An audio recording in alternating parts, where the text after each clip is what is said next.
नमस्कार, आप देख रहे हैं न्यू दिल्ली पोस्ट। आपके साथ मैं हूं अभिषेक। मौनी अमावस्या के दिन स्नान दान के बाद लोग मौन व्रत रखते हैं, लेकिन संगम नगरी प्रयागराज में मौनी अमावस्या के दिन एक ऐसा बवाल शुरू हुआ है कि सबने अपना मौन त्याग कर बयानबाजी तेज कर दी है। बात सनातन के सम्मान अपमान तक पहुंच गई है। साधु संत दो फाड़ हो गए हैं। सत्ता पक्ष और विपक्ष एक दूसरे पर भौहें तान कर बैठे हैं। दरअसल 18 जनवरी मौनी अमावस्या के दिन शंकराचार्य अविमुक्तेश्वरानंद प्रयागराज में पवित्र स्नान करने पहुंचे, लेकिन प्रशासन ने उन्हें उनकी पालकी के साथ जाने से रोक दिया और कहा कि आप पैदल चले जाएं। बस फिर क्या था, महाराज जी प्रशासन से भिड़ गए। प्रशासन ने उन्हें उनके अनुयायियों के साथ मेला क्षेत्र से दूर ले जाकर छोड़ दिया। अविमुक्तेश्वरानंद उस दिन से उसी जगह पर धरने पर बैठे हैं। प्रशासन ने नोटिस जारी कर उनसे उनके शंकराचार्य होने के सबूत मांगे और एक और नोटिस में यह भी पूछा कि हम आपको मेले से बैन क्यों न कर दें। जिसके बाद अविमुक्तेश्वरानंद भड़के हुए हैं। उन्होंने कहा कि कोई अधिकारी, सीएम, पीएम या राष्ट्रपति ये तय नहीं करेगा कि शंकराचार्य कौन होगा। अविमुक्तेश्वरानंद ने सीधे सीएम योगी को निशाने पर लिया। उन्होंने सीएम योगी को औरंगजेब तक बता दिया। वहीं आज सीएम योगी ने बिना किसी का नाम लिए कहा कि कई कालनेमी धर्म की आड़ में सनातन धर्म को कमजोर करने की साजिश कर रहे हैं। माना जा रहा है कि इशारों में ही सीएम ने अविमुक्तेश्वरानंद को संदेश दे दिया है। अब सवाल यह है कि क्या वाकई में अविमुक्तेश्वरानंद शंकराचार्य हैं या नहीं। तो चलिए आपको बताते हैं। अद्वैत परंपरा के प्रवर्तक आदि शंकराचार्य ने भारतीय सनातन परंपरा को फैलाने के लिए देश के चारों कोनों में 4 मठों की स्थापना की थी। इनमें से एक धर्मनगरी काशी से सीधे जुड़ाव वाली ज्योतिष पीठ ज्योतिर्मठ के आचार्य यानी शंकराचार्य को लेकर दशकों से विवाद चला आ रहा है। कहानी शुरू होती है साल 1941 से। 11 मई 1941 को स्वामी ब्रह्मानंद सरस्वती के नियुक्ति ज्योतिर्मठ के शंकराचार्य के रूप में वाराणसी के भारत धर्म महामंडल से जुड़े साधु संतों की ओर से की गई। इस नियुक्ति को पुरी के शंकराचार्य स्वामी भारती कृष्ण तीर्थ और श्रृंगेरी के शंकराचार्य स्वामी चंद्रशेखर भारती का समर्थन था। 20 मई 1953 को स्वामी ब्रह्मानंद सरस्वती ब्रह्मलीन हो गए और यहीं से उस विवाद की शुरुआत हुई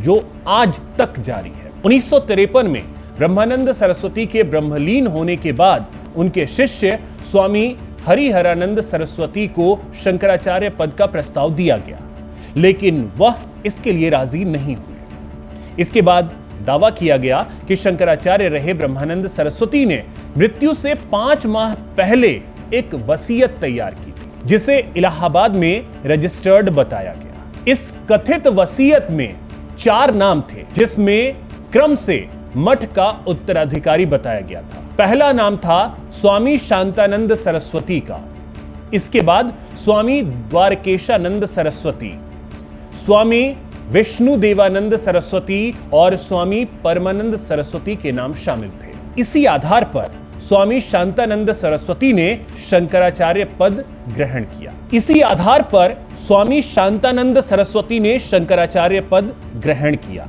लेकिन पुरी, द्वारका और श्रृंगेरी के शंकराचार्यों के साथ साथ पूर्व शंकराचार्य ब्रह्मानंद सरस्वती के कई शिष्यों ने उन्हें मान्यता नहीं दी। उनका तर्क था कि आदि शंकराचार्य की ओर से निर्धारित मठामनाय महानुशासनम में उत्तराधिकारी की नियुक्ति वसीयत से करने की कोई परंपरा नहीं है। असली मुद्दा यही है कि शंकराचार्य की नियुक्ति वसीयत से नहीं हो सकती।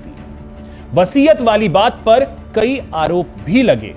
कहा गया कि यह वसीयत पूरी तरह फर्जी थी और यहीं से आजाद भारत में शंकराचार्य पद का मामला कोर्ट में पहुंच गया। आगे हुआ यूं कि ज्योतिर्मठ से जुड़े संगठनों और वाराणसी के विद्वानों की समिति ने स्वामी कृष्णबोध आश्रम जी महाराज का नाम का प्रस्ताव शंकराचार्य के पद के लिए दिया। स्वामी कृष्णबोध आश्रम का निधन 10 सितंबर 1973 को हुआ। उन्होंने अपने उत्तराधिकारी के तौर पर स्वामी स्वरूपानंद सरस्वती जी महाराज का नाम बढ़ाया। स्वरूपानंद सरस्वती को दीक्षा ब्रह्मानंद सरस्वती ने ही दी थी। इस तरह यह मामला इन 30 से 35 वर्षों में कोर्ट और पीठ के बीच लगातार चलता रहा और विवाद बना रहा।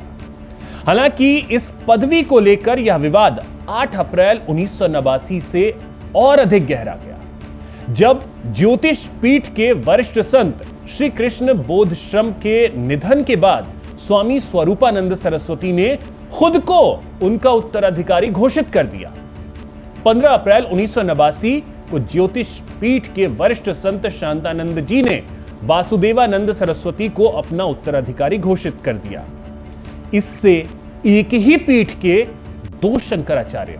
2017 में इलाहाबाद हाईकोर्ट ने स्वरूपानंद सरस्वती और वासुदेवानंद सरस्वती दोनों को ही शंकराचार्य मानने से इनकार कर दिया था। कोर्ट ने कहा था कि कोई भी योग्य उत्तराधिकारी नहीं है। मामले में सुप्रीम कोर्ट के अंतिम निर्णय का इंतजार किया जाएगा। इस तरह विवाद चलता रहा और 11 सितंबर 2022 को संत स्वरूपानंद सरस्वती का निधन हो गया और उसके बाद स्वामी अविमुक्तेश्वरानंद ने अगले ही दिन खुद को शंकराचार्य घोषित कर दिया, जिसके बाद 16 अक्टूबर 2022 को सुप्रीम कोर्ट ने अविमुक्तेश्वरानंद पट्टाभिषेक और छत्र चवर के इस्तेमाल पर रोक लगा दी। अब बवाल इसी पर है कि क्या अविमुक्तेश्वरानंद स्वघोषित शंकराचार्य हैं। फिलहाल यह बवाल थमता नजर नहीं आ रहा है, क्योंकि मामला कोर्ट का है और प्रयागराज प्रशासन ने उसी कोर्ट की दलील को आधार बनाते हुए शंकराचार्य से यह पूछा है, अविमुक्तेश्वरानंद से यह पूछा है कि आप शंकराचार्य क्यों लिख रहे हैं। अब देखना आगे यह होगा कि विवाद कहां जाकर थमता है। बाकी वीडियो कैसा लगा कमेंट के जरिए जरूर बताइए। हमारे चैनल को सब्सक्राइब कीजिए, वीडियो को अधिक से अधिक शेयर कीजिए, लाइक कीजिए। जय हिंद, जय भारत।